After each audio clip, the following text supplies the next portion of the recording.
নমস্কাৰ গাঁও চহৰ জিলা খবৰ ষ্টুডিঅ'ত পৰস্মিতা সৰহজাই নিযুক্তি পত্ৰ বিতৰণ অনুষ্ঠান গৃহ বিভাগত 5818 গৰাকী প্ৰাৰ্থীক নিযুক্তি পত্ৰ 5410 গৰাকী কনিষ্টবলক নিযুক্তি 156 জন উপপৰিদৰ্শকক আনুষ্ঠানিকভাৱে নিযুক্তি পত্ৰ বিতৰণ কৰিলে মুখ্যমন্ত্ৰী ডক্টৰ হিমন্ত বিশ্ব শৰ্মাই অৰ্জুন ভোগেশ্বৰ বৰুৱা ক্ৰিয়া প্ৰকল্পত এই অনুষ্ঠান 2 লাখ নিযুক্তিৰ দিশে অগ্ৰসৰ ৰাজ্য চৰকাৰ ধন্যবাদ প্ৰক্ৰিয়া সম্পূৰ্ণ হল আৰু অসমত চৰকাৰী চাকৰি আমাৰ চৰকাৰৰ দিনত পোৱা যুৱক যুৱতীৰ সংখ্যাও 1,40,000 স্পৰ্শ কৰিলে আজি দিনটোত আমি নতুনকৈ আৰু 5,000তকৈও অধিক আৰক্ষীৰ কনিষ্টবল পোষ্টৰ বিজ্ঞাপনৰ বিষয়ে ঘোষণা কৰিছো অহা 2-3 দিনৰ ভিতৰতে নতুন বিজ্ঞাপনো মুকলি কৰি দিয়া হ'ব মই সকলোকে অভিনন্দন জনাইছো ধন্যবাদ জনাইছো আৰু সকলোকে বিশেষকৈ যুৱক যুৱতীসকল যিসকল সফল হ'ল আৰু তেওঁলোকৰ পিতৃ মাতৃসকলক অভিনন্দন জনাইছো আমি কৰি গৈ আছো মই ভাবো যে আমি প্ৰায় 2 লাখৰ ওচৰ পামগৈ গৌৰৱ গগৈৰ বিৰুদ্ধে কণ্টেণ্ট চুৰিৰ অভিযোগ মুখ্যমন্ত্ৰীৰ গৌৰৱ গগৈৰ অসম দিৱসৰ পোষ্টক লৈ গুৰুতৰ অভিযোগ মুখ্যমন্ত্ৰীৰ মন্ত্ৰী ৰঞ্জিত দাসৰ ফেচবুক পোষ্ট চুৰি কৰাৰ অভিযোগ চালুং চুকাফাৰ ওপৰত পোষ্ট দিছিল ৰঞ্জিত দাসৰ পোষ্ট চুৰি কৰিলে কংগ্ৰেছ দলে লাচিত বৰফুকনক শ্ৰদ্ধা জনাবলৈ গধূলিহে সময় পাইছিল গৌৰৱ গগৈয়ে চালুং চুকাফাকো পলমকৈহে শ্ৰদ্ধা জনালে গৌৰৱ গগৈয়ে দিনটো গৌৰৱ গগৈ শুয়ে আছিল গৌৰৱ গগৈৰ পত্নী 3 দিনৰ বাবে আহিছিল গুৱাহাটীলৈ সেই 3 দিন তেওঁ একো কাম কৰাই নাছিল গৌৰৱ গগৈক কটাক্ষ কৰিলে এনেদৰে মুখ্যমন্ত্ৰীয়ে ৰঞ্জিত দাস ডাঙৰীয়াই স্বৰ্গদেউ চাউলুং চুকাফাৰ ওপৰত এটা পোষ্ট দিছিলে সেই পোষ্টটোকে চুৰি কৰি কংগ্ৰেছ দলেও একেটাই পোষ্ট কৰি দিলে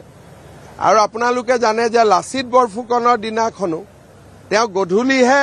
ৰাইজক লাচিত বৰফুকনৰ স্মৃতি তৰ্পণ কৰিছিল চাউলুং চুকাফাৰো স্মৃতি তৰ্পণ 11টা বজাত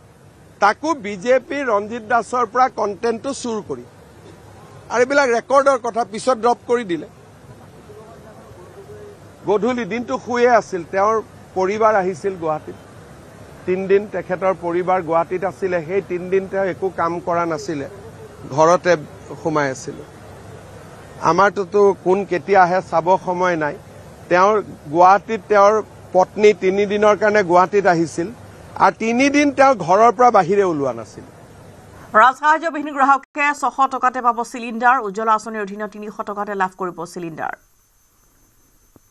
চিলিণ্ডাৰৰ ঘোষণাটো এনেকুৱা যে প্ৰত্যেক অৰুণোদয় পৰিয়ালক গেছৰ এটা চিলিণ্ডাৰ কিনিলে আমি 250ৰ পৰা 300 টকা ৰেহাই দিম তাৰ কাৰণে আজিকালি উজ্জ্বলা গেছত 550 টকাত এটা গেছ পায় যদি চৰকাৰে 250 টকা দিয়ে গেছটো 300 টকাতে পাব আৰু অৰুণোদয় পৰিয়াল আৰু উজ্জ্বলা পৰিয়াল প্ৰায় একে কিন্তু কোনোবাই যদি নন সাবসিডাইজ গেছটো কিনি আছে 950 টকা তেতিয়াহলে তেওঁলোকৰ গেছৰ দাম 600 টকা হ'ব লোকসভা 6 জনগোষ্ঠীৰ জনজাতিকৰণৰ প্ৰসংগ আনিলে সাংসদ ফণীভূষণ চৌধুৰীয়ে বিজেপি চৰকাৰে জনজাতিকৰণৰ বাবে লোৱা পদক্ষেপৰ শলাগ ল'লে সাংসদ চৌধুৰীয়ে লগতে ক'লে যে 6 জনগোষ্ঠীৰ জনজাতিকৰণৰ বাবে সৰ্বসন্মত সিদ্ধান্ত গ্ৰহণ কৰি 2007 চনত তদানীন্তন প্ৰধানমন্ত্ৰী মনমোহন সিঙক স্মাৰক পত্ৰ প্ৰদান কৰা হৈছিল কিন্তু কংগ্ৰেছ চৰকাৰে কোনো ব্যৱস্থা গ্ৰহণ নকৰিলে 2016 চনত গৃহ মন্ত্ৰণালয়ৰ নিৰ্দেশত অসমত মন্ত্ৰী গোটৰ এখন উচ্চ ক্ষমতা সমিতি গঠন কৰিছিল সেই কমিটিয়ে শেহতীয়াকৈ বিধানসভা দাখিল কৰা প্ৰতিবেদনৰ কথা কৰি মোদী চৰকাৰক 6 জনগোষ্ঠীৰ জনজাতিকৰণৰ বাবে আহ্বান জনায় এছটিকৰণ কৰাৰ মেডাম স্পিকাৰ মই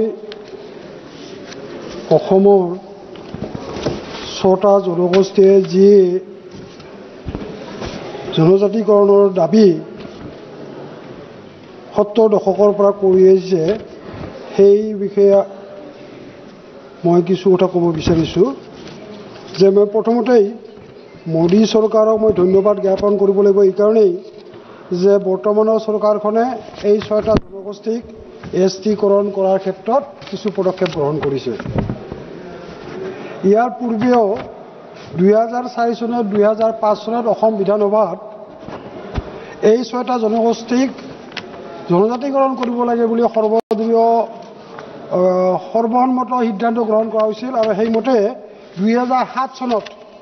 তেতিয়াৰ প্ৰধানমন্ত্ৰী মাননীয় মনমোহন সিং ডাঙৰীয়াক স্মাৰকপত্ৰ প্ৰদান কৰা হৈছিল আৰু সেই স্মাৰকপত্ৰত ময়ো এগৰাকী স্বাক্ষৰকাৰী আছিলোঁ। কিন্তু দেখা গ'ল তেতিয়াৰ কংগ্ৰেছৰ চৰকাৰৰ দিনত এই বিষয়ে কোনো ধৰণৰ পদক্ষেপ গ্ৰহণ কৰা নহ'ল।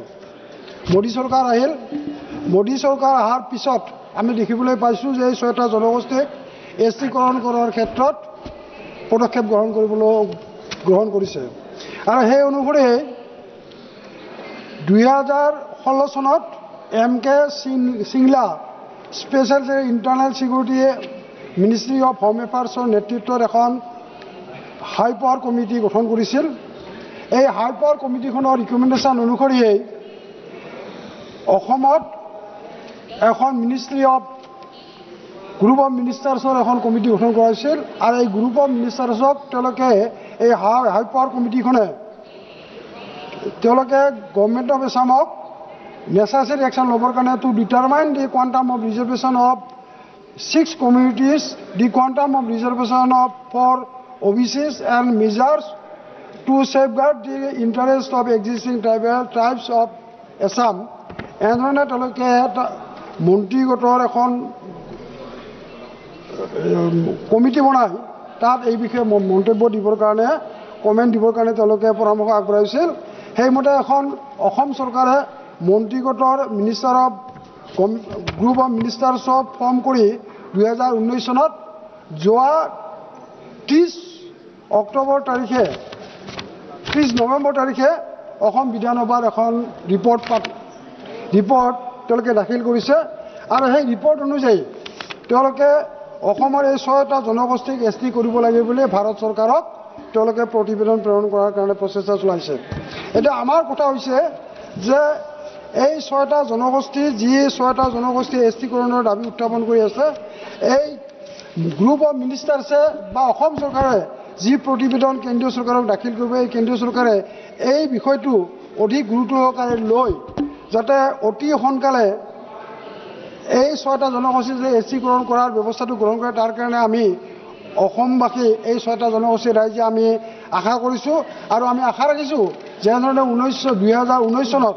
এই মোদী চৰকাৰে এই 6টা জনগোষ্ঠীক এছটিকৰণ কৰাৰ ক্ষেত্ৰত ৰাজ্যসভাত বিল উত্থাপন কৰিছিল। বাজেট অধিৱেশনত এই 6টা জনগোষ্ঠীক এছটিকৰণ কৰাৰ ক্ষেত্ৰত বিল উত্থাপন কৰি যাতে এই 6টা জনগোষ্ঠীক এছটিকৰণ কৰাৰ প্ৰক্ৰিয়া এইখন চৰকাৰে মোদী চৰকাৰে সম্পূৰ্ণ কৰে। তাৰ কাৰণে মোদী চৰকাৰৰ প্ৰতি আমাৰ অসমত থকা 6টা জনগোষ্ঠীৰ জনসাধাৰণৰ তেওঁৰ প্ৰতি আমাৰ এপিল আৰু আশা কৰোঁ এই বিষয়ে বৰ্তমানে মোদী চৰকাৰখনে ব্যৱস্থা গ্ৰহণ কৰি এই 6টা জনগোষ্ঠীক সকাহ দিব। ধন্যবাদ। ডিব্ৰুগড় লোহাৰপট্টিৰ অভিশপ্ত অট্টালিকা চলিল উচ্ছেদ। অবৈধভাৱে নিৰ্মাণ কৰিছিল এই অট্টালিকাটো। নিৰ্মীয়মান অট্টালিকাটোৰ ৱাল বাগৰি মৃত্যু হৈছিল চেলমা বেগম নামৰ এগৰাকী মহিলাৰ। টিউবেলৰ পাৰত বাচন মজি থাকোঁতেই মহিলাগৰাকীৰ গাত খহি পৰিছিল এখন পকী দেৱাল। প্ৰায় 12 পৰা 14 ফুট বহল আৰু অবৈধভাৱে 5 মহলা উচ্চতাৰে নিৰ্মাণ কৰা হৈছিল এই অট্টালিকাটো। পৌৰ নিগমৰ ওপৰত উঠিছিল অভিযোগৰ আঙুলি। ইয়াৰ পিছতে অট্টালিকাটো ভাঙি দিয়াৰ নিৰ্দেশ দিছিল প্ৰশাসনে। আমি অভিযোগ আমাৰ কমিশনাৰ ছাৰ আছে, মেয়ৰ ছাৰ আছে, সকলোৱে আমি বিভাগীয় হৈ পেলাই ডিমলিউশ্যন কাৰ্যসূচীটো আমি আৰম্ভ কৰিছো। সম্পূৰ্ণ কৰা হ'ব নে পাৰ্ট কৰা হ'ব? নহয়, সম্পূৰ্ণ মানে মই আৰম্ভ কৰিছো আৰু কিমানখিনি সময় লাগে এতিয়া ধৰক এই কথা আৰু বিল্ডিংটো বনাই থকা সময়ত কোনো মানে ইয়াৰ টেকনিকেল মানে অনুমতি লোৱা নাছিলে নেকি? অনুমতি লোৱা নাছিলে। পুৰা ভাঙিব লাগে, ভঙা হ'ব, ভঙা হ'ব। এতিয়া আমি সকলো বিষয়বিলাক আমাৰ কমিশনাৰ ছাৰ, মেয়ৰ ছাৰ মই আদেশমৰ্মে কৰি আছো এই কথা।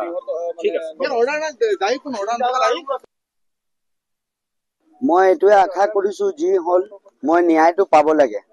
পুলিচ প্ৰশাসনৰ পৰা মই মানে অনুৰোধ কৰো সোনকালে যাতে মই ন্যায়টো পাব লাগে। মইতো ভাবো মেয়ৰ ছাৰে কোৱা হৈছিলে, আহিছিলে তেখেত 19 তাৰিখে, তাৰ পৰা মা মৃত্যুৰ ডেট 22 তাৰিখে তেখেত আহি কিনে গোটেইটো চাই গৈছে, বেলেগ বিল্ডিঙত উঠি কিনে বহুত ভয়ংকৰ মানে কৈছে যে আমি ইয়াৰ ওপৰত একশ্যন ল'ম। কনষ্ট্ৰাকশ্যনটো অলপ গণ্ডগোলী আছিলে, গতিকে এইটো গম পাই চবেই ভাঙিবলৈ আৰম্ভ কৰিছে। এতিয়া আমাৰ ভাঙি আছে। 6 মাহ মান হ'ব, 6 মাহ বছৰ লাগিছে। আপুনি এবাৰ তদাৰক কৰিছিলে? চাবলৈ আহিছিলোঁ মই। তেতিয়াতো 2টা ফ্ল'ৰ বনাই আছিলে। তেতিয়া ইমান ওখ বনাব বুলি অৱশ্যে এইটো গম নাপাওঁ দেই। না কাগজ পত্ৰ পোৱা নাই। এনেই সুধোতে কৈছিলে তেখেতলোকে যে পাৰ্মিশ্যন লোৱা আছে, কিন্তু তাৰপিছত 2 মহলীয়া লোৱা আছে, চোৱা হোৱা নাই। পাৰ্মিশ্যন লোৱা আছে। তাৰপিছত ইমান ওখকে বনাব, 5 মহলীয়া বনাব, আমি এইটো কথা গম নাপালো। কিন্তু খুব সোনকালে বনোৱা হ'ল। নহয়, 2টা ফ্ল'ৰ ভাঙিব বুলি আমি গম পাইছোঁ। কৌশল সলনি কৰিছে ড্ৰাগছ সৰবৰাহকাৰীয়ে। সৰু বাহন অথবা ট্ৰাক নহয়, এইবাৰ নাৱেৰে হেৰইন আনি আৰক্ষীৰ জালত পৰিছে 2 সৰবৰাহকাৰী। কাছাৰৰ ফুলৰ তলত বিপুল পৰিমাণে হেৰইনসহ 2 সৰবৰাহকাৰী গ্ৰেপ্তাৰ CRPF আৰু NCBৰ যুটীয়া দলৰ। গোপন খবৰৰ ভিত্তিত CRPF আৰু গুৱাহাটীৰ পৰা যোৱা নাৰ্কটিক্স কণ্ট্ৰল ব্যুৰোৰ যুটীয়া অভিযানত উদ্ধাৰ কৰা হৈছে 530টা চাবোনৰ বাকচত লুকাই থোৱা মুঠ প্ৰায় 6 কিলোগ্ৰাম হেৰইন। জব্দ হোৱা হেৰইনখিনিৰ বজাৰ মূল্য প্ৰায় 43 কোটি টকা। আৰক্ষীৰ জালত পৰিল 2 সৰবৰাহকাৰী, জেকব মাৰ আৰু মেলোডি মাৰ। মণিপুৰৰ পৰা হেৰইনখিনি আনি অসমৰ মাজেৰে বহিৰাজ্যলৈ সৰবৰাহ কৰাৰ পৰিকল্পনা আছিল।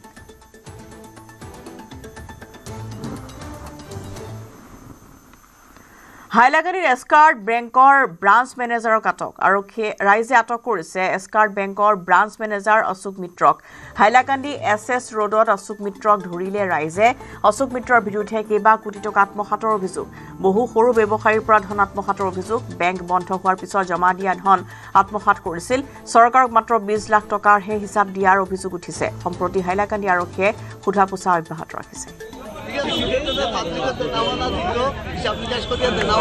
প্লাস গভর্নমেন্টের যে টাকা লোন হিসেবে দেওয়া হয়েছে এই টাকা রিকভারি হচ্ছে, ঠিক আছে। ও সিস্টেমে হয়েছে। আর আপনার কেসের লগে এটা জড়িত হয়ে গেছে, এমপ্লয়ি কেস, কাস্টমার কেস এবং গত জানুয়ারি ডিসেম্বরে 12 তারিখ আমার তারিখ আছে। তারিখে ডেট হইব, ফটো অর্ডার হইব, সবাই পয়সা হইব। আমরাও তো রিটায়ারমেন্ট। আচ্ছা আপনি এক্সাইড ব্যাংকের কি আপনি ম্যানেজার আপনি ম্যানেজার এক মাস আগে সারি দিছে, যে সব ব্যাংক মাইর খাইতো এ সময় সারি দিছে। ব্যাংক যে সময় মাইর খাইতো এ সময় সারি দিছে। তাই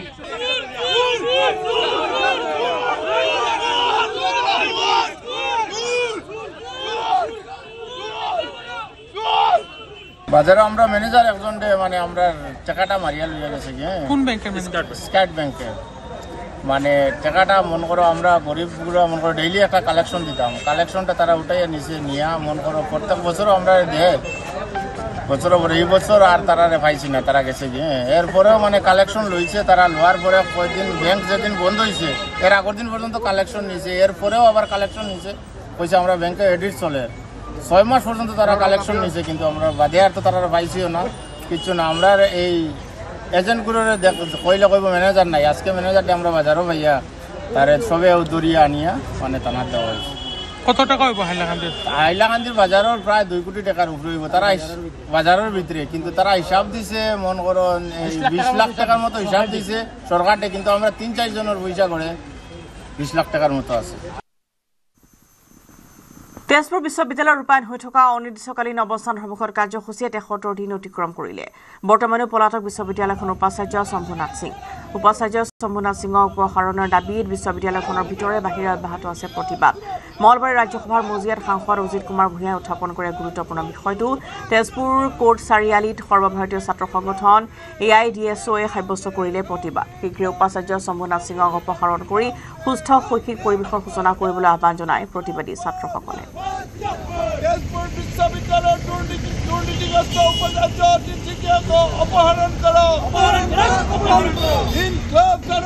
মই এই মুহূৰ্তত উপস্থিত আছো তেজপুৰ চহৰৰ মাজমজিয়াত কোৰ্ট চাৰিআলিত, আৰু দেখা পোৱা গৈছে সৰ্বভাৰতীয় ছাত্ৰ সংগঠন AIDSO তেওঁলোকে দুৰ্নীতিগ্ৰস্ত তথা বিতৰ্কিত যিগৰাকী শম্ভুনাথ সিং তেজপুৰ বিশ্ববিদ্যালয়ৰ উপাচাৰ্যগৰাকীক অতি শীঘ্ৰে অপসাৰণ কৰাৰ দাবীত তেওঁলোকে প্ৰতিবাদী কাৰ্যসূচী গ্ৰহণ কৰিছে। আৰু এই মুহূৰ্তত দেখা পোৱা গৈছে এনেদৰে তেওঁলোকে প্ৰতিবাদী কাৰ্যসূচী গ্ৰহণ কৰিছে। মই অল ইণ্ডিয়া DSOৰ অসম ৰাজ্যিকৰ উপ সভাপতি আছে, তেওঁৰ কাষলৈ আহিব বিচাৰিম। কি ক'ব বিষয়টোৱে ৰাজ্যসভাৰ মজিয়াটো স্থান পাইছে কালি সাংসদ অজিত কুমাৰ ভূঞাই যিহেতু উত্থাপন কৰিছে হয় ৰাইজ অত্যন্ত উদ্বিগ্ন হৈছে আজি তেজপুৰ বিশ্ববিদ্যালয় ছাত্ৰ ছাত্ৰী তথা কৰ্মচাৰী শিক্ষকবৃন্দই আজি ৭৫ দিনত উপনীত হৈছে আজি ৭৫ দিন তেওঁলোকে দিনে ৰাতি আন্দোলন কৰি আছে তেওঁলোকৰ ন্যায্য দাবীৰ ভিত্তিত আমি বিচাৰো এই আন্দোলনত আমি পূৰ্ণ সমৰ্থন জনাইছো AIDS অসম ৰাজ্যিক কাউন্সিলে তেওঁলোকৰ এই আন্দোলনক আমি সংগ্ৰামী অভিনন্দন জ্ঞাপন কৰিছো আমাৰ দাবী হৈছে যে বিশ্ববিদ্যালয়ৰ দুৰ্নীতিগ্ৰস্ত বিতৰ্কিত উপাচাৰ্য অতি শীঘ্ৰে পদত্যাগ কৰিব লাগে অপসাৰণ কৰিব লাগে আৰু এই দুৰ্নীতিৰ উচ্চ পৰ্যায়ৰ তদন্ত হ'ব লাগে আৰু ছাত্ৰ ছাত্ৰীসকলে বিচৰা যিখিনি ন্যায্য দাবী তেওঁলোকৰ স্কলাৰশ্বিপ গৱেষণাৰ কাৰণে যিখিনি পুঁজি আবণ্টন হয় সেই আবণ্টনকো তেওঁ আত্মসাৎ কৰাৰ মানে কথা ওলাইছে ইতিমধ্যে আপোনালোকে জানে শিক্ষক ছাত্ৰ ছাত্ৰীসকলে 1000 পৃষ্ঠাৰ দুৰ্নীতিৰ দস্তাবেজ তেওঁলোকে উলিয়াইছে ইয়াৰ পিছতো যদি ৰাজ্য চৰকাৰ আৰু কেন্দ্ৰীয় চৰকাৰ নিমাত থাকে আমি ক'বলৈ বাধ্য হ'ম যে চৰকাৰৰ পৰিচালনাতে এই উপাচাৰ্যজন ইমান সাহস পাইছে দেখা পোৱা গৈছে এনেদৰে অল ইণ্ডিয়া DSOই তেওঁলোকে প্ৰতিবাদী কাৰ্যসূচী গ্ৰহণ কৰিছে আৰু শেহতীয়াকৈ যিহেতু উল্লেখ কৰিছো ৭০টা দিন ইতিমধ্যে যিহেতু অতিক্ৰম কৰিছে আৰু বিভিন্ন দুৰ্নীতিৰ সাঙুৰ খাই পৰিছিল এইজন বহু বিতৰ্কিত উপাচাৰ্য ডক্টৰ শম্ভুনাথ সিং আৰু এই শম্ভুনাথ সিঙৰ অপসাৰণৰ দাবীতে এতিয়া দেখা পোৱা গৈছে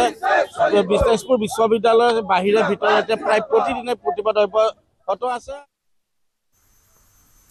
শ্ৰীভূমিৰ ৰাজপথত টকাই টকা শ্ৰীভূমিৰ ফকিৰা বজাৰ যোৱাৰ পথত টকাৰ উজান পথৰ জিনি তিনি পৰি আছে কেইবাখনো 50 টকীয়া নোট পিছে বুটলিবলৈ গৈ হতাশ হ'ল বহুজন কাৰণ সেয়া আছিল নকল টকা শ্ৰীভূমিৰ ফকিৰা বজাৰৰ এয়া দৃশ্য জাগিৰোডত নকল নোট উদ্ধাৰ দুৰ্ঘটনাত পতিত যুৱকৰ পৰা উদ্ধাৰ কৰা হৈছে নকল নোট গুৱাহাটীৰ পৰা ডিফু অভিমুখী আছিল বাইক আৰোহীজনৰ নাম চাৰচেনত ৰামফৰ জাগিৰোডৰ ভুমুৰাগুৰিত সংঘটিত হৈছে দুৰ্ঘটনাটি এখন অটোভেনত খুন্দামাৰী বাইক সহ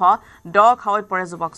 যুৱকজনৰ পৰা উদ্ধাৰ কৰা হৈছে 1.5 লাখ টকাৰ নকল 500 টকীয়া নোট সম্প্ৰতি জাগিৰোডত চিকিৎসাধীন ডিফুৰ আহত যুৱকজন গুৱাহাটীৰ ৰাজু নামৰ এজন যুৱকে নকল টকাখিনি দিছিল নকল টকা সৰবৰাহৰ নামত যুৱকজনক কমিছনৰ প্ৰলোভন দিছিল ঘটনা সন্দৰ্ভত জাগিৰোড আৰক্ষীৰ তদন্ত আছে অব্যাহত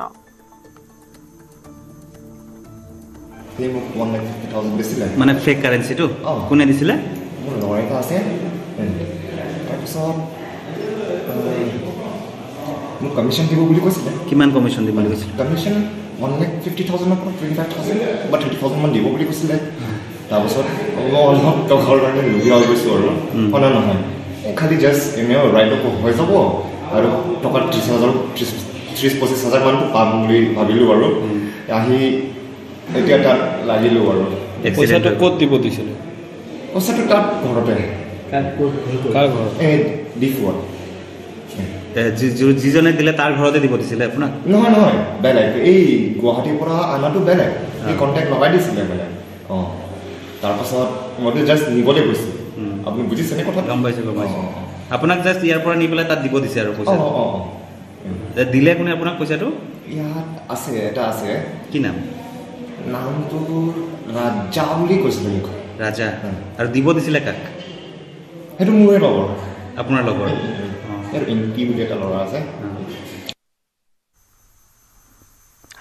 বিশ্ব প্ৰতিবাদী দিৱসৰ দিনটোতে জনতা ভৱনৰ সন্মুখত দিব্যাংগসকলৰ প্ৰতিবাদ প্ৰাপ্য বিচাৰিয়ে প্ৰতিবাদ দিব্যাংগসকলৰ জনতা ভৱন ঘেৰাও কাৰ্যসূচীৰ প্ৰতিবন্ধীৰ আৰক্ষীৰ বাধাও নেওচি জনতা ভৱনৰ সন্মুখত এই প্ৰতিবাদী কাৰ্যসূচী ৰূপায়ণ কৰা হ'ল দীৰ্ঘদিনীয়া চৰকাৰে প্ৰবঞ্চনা কৰাৰ অভিযোগ উত্থাপন হৈছে অৰুণোদয় আঁচনি দীনদয়াল পেঞ্চন আঁচনিৰ পৰা বঞ্চিত কৰাৰ অভিযোগ তুলি প্ৰতিবন্ধী সুৰক্ষা সংস্থা অসমৰ উদ্যোগত এই প্ৰতিবাদ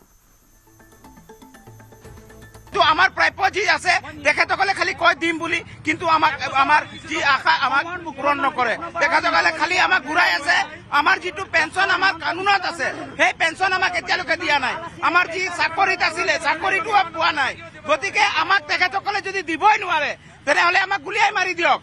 এনেকা চৰকাৰ আমাক নালাগে যে যি চৰকাৰে আমাৰ দিব্যাংগসকলৰ বিষয়ে অলপো চিন্তা চৰ্চা নকৰে অৱশেষত পশ্চিমবংগৰ বীৰভূমিৰ বাসিন্দা অন্তঃসত্ত্বা সোণালী খাতুনৰ কাৰাবন্দীত্বৰ অৱসান ঘটিল বাংলাদেশৰ চাপাইবাবগঞ্জ কাৰাগাৰত বন্দী হৈ থকা সোণালী খাতুনে জামিন লাভ কৰিলে সোণালীসহ জামিন লাভ কৰা 6জনক বাংলাদেশৰ চাপাইন বাবগঞ্জ কাৰাগাৰ কৰ্তৃপক্ষই মুকলি কৰি দিছে বীৰভূমিৰ পাইকাৰ অঞ্চলৰ গৰ্ভৱতী মহিলা সোণালী খাতুনক সোমবাৰে চাপাই বাবগঞ্জ আদালতে ৫,০০০ টকাৰ বণ্ডত জামিন মঞ্জুৰ কৰিছে সোণালী খাতুনৰ লগতে আন ৫জনে অৰ্থাৎ আজি ৩ ডিচেম্বৰ দিনা বাংলাদেশৰ চাপাইন বাবগঞ্জ আদালতত পুনৰ হাজিৰ হোৱাৰ পিছতে ভাৰতলৈ আহিবলৈ বাংলাদেশ আদালতৰ বাধ্যবাধকতা নাথাকিব বাংলাদেশৰ কাৰাগাৰখনে মুকলি কৰি দিলেও অৱশ্যে সোণালী খাতুন কেতিয়া ঘৰ তথা স্বদেশলৈ ঘূৰি আহিব পাৰে তাৰ এতিয়াও কোনো নিশ্চয়তা নাই যোৱা ২৬ জুনত সোণালী খাতুনসহ ১৬জনক দিল্লী আৰক্ষীয়ে আটক কৰিছিল দিল্লী আৰক্ষীয়ে গ্ৰেপ্তাৰ কৰা দলটোত অন্তঃসত্ত্বা সোণালী খাতুনৰ লগতে ৬ বছৰীয়া সন্তানসহ চুইটি বিবি নামৰ এগৰাকী মহিলাও আছে বাংলা ভাষা কোৱাৰ বাবে বাংলাদেশী হোৱাৰ সন্দেহ কৰি আটক কৰা আটাইকে আগষ্টত বিএছএফৰ জৰিয়তে বাংলাদেশলৈ প্ৰেৰণ কৰা হৈছিল বাংলাদেশ আৰক্ষীয়ে ২১ আগষ্টত অনুপ্ৰৱেশকাৰী অভিযোগেৰে আটাইকে গ্ৰেপ্তাৰ কৰি কাৰাগাৰলৈ প্ৰেৰণ কৰে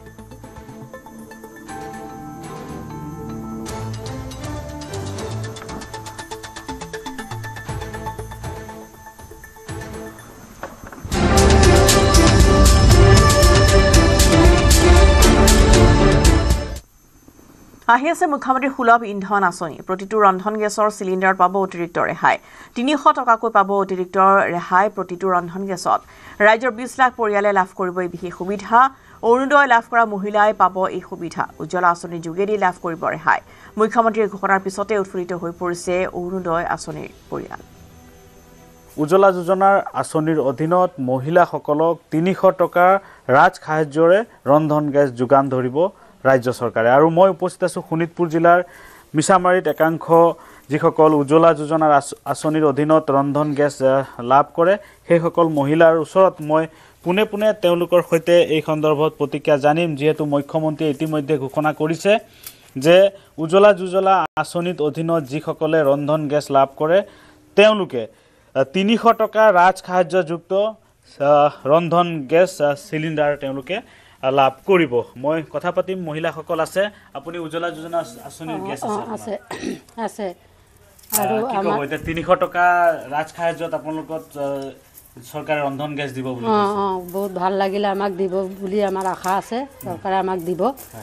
খুব ভাল লাগিলে আৰু আমি আশা কৰিছোঁ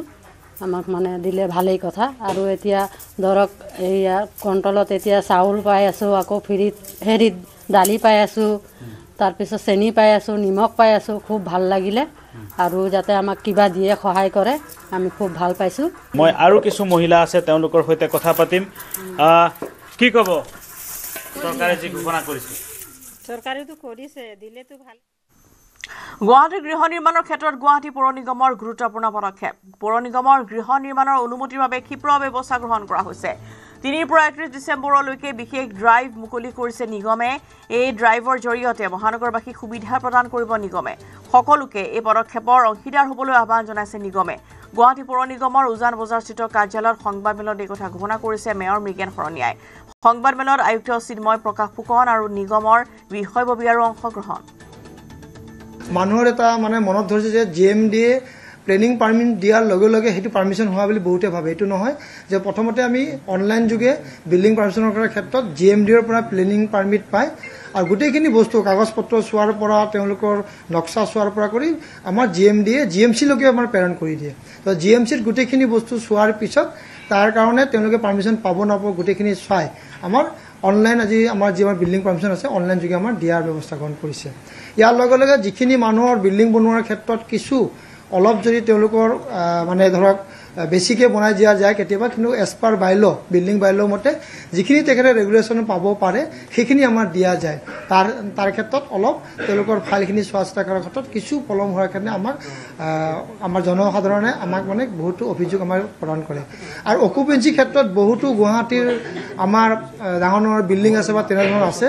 বহুতে অকুপেঞ্চি নলয় অকুপেঞ্চি লোৱাৰ লগে লগে গুৱাহাটী পৌৰ নিগমৰ টেক্সটো দিয়াৰ ক্ষেত্ৰতে এটা ব্যৱস্থা গ্ৰহণ কৰা যায় আৰু যেতিয়ালৈ তেওঁলোকৰ মানে অকুপেঞ্চি নলয় তেতিয়ালৈকে তেওঁলোকে বিল্ডিং বা তেনে ফ্লেটটো তেওঁলোকে বিক্ৰী কৰিব নোৱাৰে আৰু ইয়াৰ লগতে বাতৰি বিদায় লৈছোঁ নমস্কাৰ